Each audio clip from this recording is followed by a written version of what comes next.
रसूलुल्लाह सल्लल्लाहु अलैहि वसल्लम इरशाद फरमाते हैं, कुतुब सिहा में ये रिवायत मौजूद है, अल-ग़िनाउ युंबितुन निफ़ाक़ फ़िल क़ल्ब कमा युंबितुल माउ ज़र।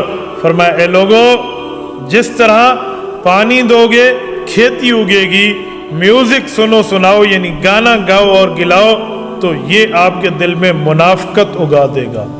हदीस पाक न हो और मुफ्ती उस पर जुरत करके फतवा दे, ऐसा मुफ्ती आपको नहीं मिलेगा।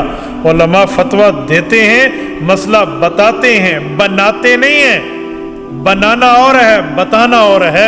मुफ्तियान कराम आपको बता रहे हैं, बताया गया है इस्लाम में रसूलुल्लाह सल्लल्लाहु अलैहि वसल्लम की तरफ से, ये गाना गाने वालियाँ, गाना गलवाने वालियाँ, गाना सुनाने वालियाँ और सुनने वालियाँ, इन सब का मसला ख़राब है।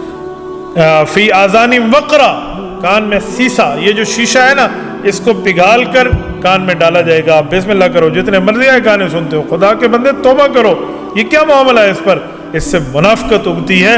लिहाजा ऐसी चीज़ों की बातें न करें और ख़ुद महफूज रहें, औरों को महफूज कराएं।